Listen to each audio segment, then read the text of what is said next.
ao som do Coringa. Quer concorrer a R$ 500 do bolão e ao sorteio de uma camisa oficial toda semana? Clube de vantagens da S1 Live. O link tá na descrição.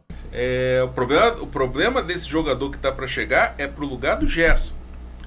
Reposição ao Gerson ou lá na frente para disputar a posição com o Gerson. Sim. Acho que a ideia é essa. Eu não sei se foi uma avaliação. É uma avaliação em cima do tamanho do problema do Gerson, que ninguém sabe quanto tempo ele pode ficar de fora, ou até, de certa forma, ainda que disfarçado, talvez pode ter acontecido do Tite ter definido assim. Porque se a gente começa a ver ali o início da pré-temporada, a reposição ao Gerson era o Vitor Hugo. O Gerson saía, nos dois amistosos, o Gerson saiu e entrou o Vitor Hugo no lugar dele. E aí depois o Tite reavalia e vê que o Vitor Hugo é para jogar mais adiantado. Talvez tenha criado um espaço de reposição para o Gerson, que ele pensou que de repente um Ryan Lucas poderia suprir. E aí não supriu. Não deu a resposta que ele esperava. E aí ele falou, e aí ele pensou, vai precisar de uma reposição. Porque a galera, eu falo muito isso aqui no chat, né? A galera fala, o Alan no lugar do Gerson, o Alan no lugar... Falei, cara, em momento nenhum o Tite vê... Pro Tite, o Alan é reserva do Pulgar. Ele não disputa com o Gerson. Então, assim, o Gerson... E aí era o Vitor Hugo, que aí depois o próprio Tite reconhece na coletiva que não é o lugar do Vitor Hugo. O Vitor Hugo é mais na frente, eu vou usar ele de outra forma, então não é aqui que ele vai render. E o De La Cruz, desculpa interromper, Bia, o De La Cruz, ele no caso hoje, o De La Cruz é o titular e o Gerson seria a reposição ao De La Cruz, exato, digamos assim. Só que o Tite não vê assim, porque ele ainda pensa naquela outra forma. No 4-1-4-1. No 4-1-4-1. E se pegar... E aí o Gerson fica sem a reposição. Justamente.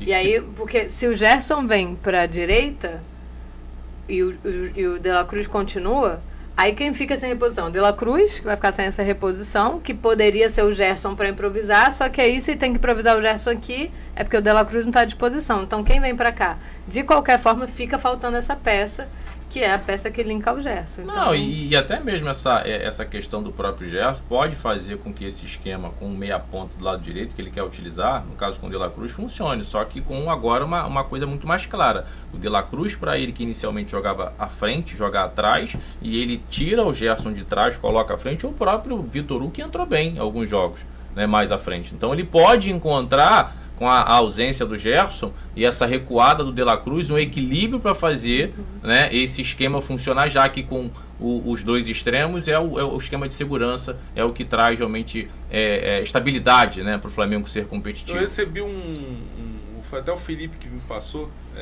um e-mail de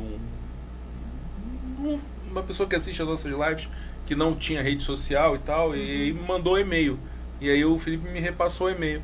Ele fez um paralelo interessante, né? Dizendo que se o Gerson não poderia, é óbvio que não precisa nem dizer, né, que ninguém desejou isso, ninguém está desejando o mal dele, problema nenhum e tal, mas essas coisas no futebol acontecem. Se o Gerson agora pode não ser o Diego de 2019 e o Bruno Henrique de 2022, ou seja, a ausência que dá o encaixe, né? Sim, e isso acontece no futebol. Acontece, o Dorival usou. O que facilitou muito o trabalho do Dorival com o Pedro e Gabriel foi não ter o Bruno Henrique, né? Facilitar o trabalho do treinador, né? Ninguém vai chegar e falar e assim, e nem pensar a ponto de falar que ainda bom bem que aconteceu, ainda bem. Não, mas aconteceu. E o treinador precisou encontrar uma solução. E encontrou uma solução que deu encaixe pro time.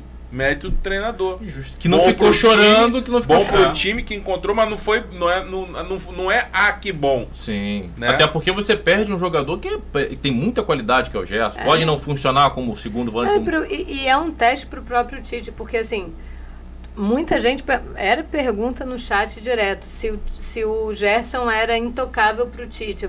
Eu até em vários momentos falei, cara, intocável não, mas para mim é evidente que é a peça de maior confiança do Tite, porque que o Tite mais mexeu em 2023, jogava na direita, jogava na esquerda, jogava no meio, mexia para cá, era com quem que ele mexia ali no tabuleiro, e o Tite não abria a mão do Gerson, mesmo porque enfim, porque o Gerson é um bom jogador, é um jogador muito versátil, assim como o De La Cruz, são dois jogadores que dão muita versatilidade, eles podem modificar um esquema de jogo ali com a bola rolando várias vezes para confundir adversário.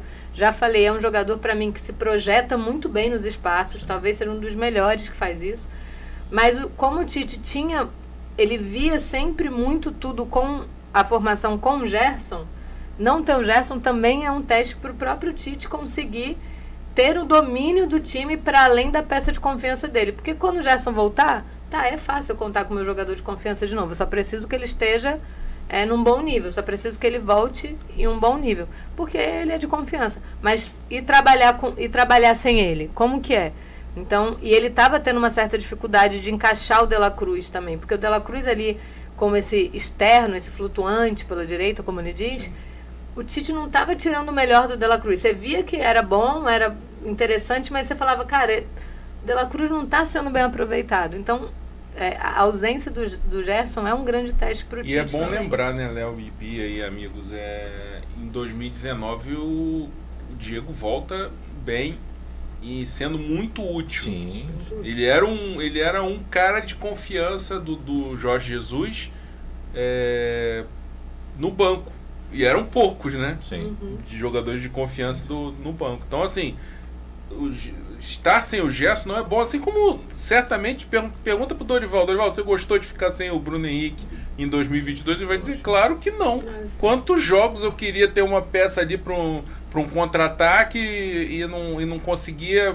porque faltava esse jogador. Uma bola aérea. Aquela final da Copa do Brasil que tava faltando jogador ali no banco para colocar. Pô, ele deve ter falado, meu Deus, por que o Bruno Henrique não tá aqui, né? Resolveu. Então, assim, nunca é solução essa coisa de ausência. Sim. Ainda mais num calendário maluco como o brasileiro. A ausência nunca é solução, né? Então o Gerson tomara que volte logo, né? Verdade. A gente vai continuar, né, falando em cima desse meio campo, projetando também esse Fla-Flu. Dá uma passada aqui no nosso chat, né? O Deco Honorato, Mengão Avassalador, Júlio Guimarães, o José Fonseca, meu parceiro William Lima, Flacerato, José Ferreira, Guardiola dos comentários sempre aqui, o Sampiolho voltou, Arlindo Melo, Fernando Santana, enfim, a galera vai chegando, Chocolate Branco, Alex Kopler, é isso, né? O Carlos Alberto aqui, moderador do nosso canal. Lembrando a galera, quase 1000 pessoas simultâneas. Você que não deixou o like, deixa o likezinho. Temos aí 633 likes, a nossa meta é 1000 likes aqui. E lembrando do nosso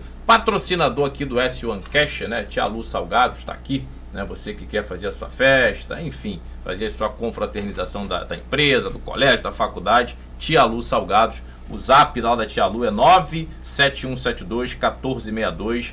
O convencional é 3017-1756. Tem tortas a partir de R$ 46. Salgados, né, fritos a partir de R$ 24 o quilo, congelado R$ 17. Então, além de qualidade, o preço que cabe no bolso. Então, fica aí a dica. Também tem kit festa. Rua Luiz Beltrão, 1287. Vila Valqueire, né? Então a galera aí da zona Oeste, Zona Norte, pode chamar no zap aí e pedir via Rap, via iFood, enfim, salgado de muita qualidade, vale a pena você conferir. Lembrando também do nosso clube de vantagens aqui da S1 Live, R$ 9,90 por mês você concorre a um manto sagrado, toda segunda-feira sorteado na área com o Mauro, o André, o Alan Abimad apresentando, e também tem o nosso bolão, podendo ganhar R$ 500 todo fim de semana. Começa no meio de semana e termina aí geralmente na rodada do fim de semana. Você também pode concorrer somente por R$ 9,90 por mês, beleza? E André, seguindo essa questão aí, você falou do De La Cruz, amanhã vai ser uma peça importante. No último Fla-Flu, o próprio Tite falou no pós-jogo que teve uma marcação. O Martinelli, eu percebi que quando o De La Cruz saltava, ele meio que se desconectava, né, da segunda linha para fazer uma marcação de olho desse De La Cruz. É uma peça que vai ser importante amanhã, né, André? Principalmente se o entrosamento estiver melhor já com os companheiros, né? Ele toque, passe e receba, né? Os jogadores comecem a entender que tem que dar esse toque de primeira para surpreender a defesa adversária, né?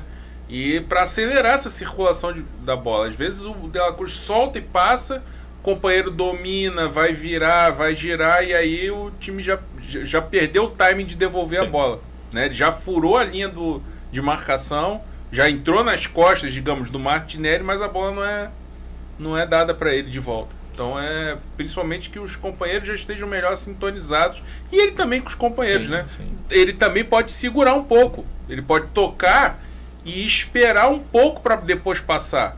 Ele pode revezar até mesmo com o Pulgar. É diferente a dinâmica, né? Mas é um Pulgar que também, quando entra dentro do campo do adversário, tem qualidade para achar passes, né? Para ser um elemento surpresa, até por conta da altura. Né? É um cara também que pode pesar a área junto com o Pedro. Então são situações que acontecem ali no jogo, né? Entendimento, né? Um vai, o outro fica. Questão desse sincronismo. Quando né? joga muito ali, quando a formação é com o Gerson, eles revezam quem pisa na área, né? Às vezes pisa o Gerson, às vezes pisa o Pulgar. Justamente. E aí o Gerson fica mais para trás. Aí eles fazem essa revezada. Dá pro De La Cruz fazer isso, que o De La Cruz tem essa qualidade. E a questão de encaixe, Bia e André, porque às vezes o De La Cruz um pouco mais à frente, a marcação do Fluminense encaixa. Né, pegou, né, ajustou a movimentação. E aí ele faz essa troca ao Pulgar, você dá um pouco mais esse salto, eu dou uma segurada e começo a articular essa saída de bola. De repente esse passo à frente do Pulgar é o elemento que leva o fator surpresa, e aí desencaixa. São os mini-jogos. Né? Pode ter 15, 20 minutos para o Fluminense dentro dessa estrutura de um De La Cruz mais à frente, mudando, né? É a mudança que pode trazer o Flamengo, né, superior nesses mini-jogos que o Tite sempre fala. Né? Essas mudanças são importantes. Né?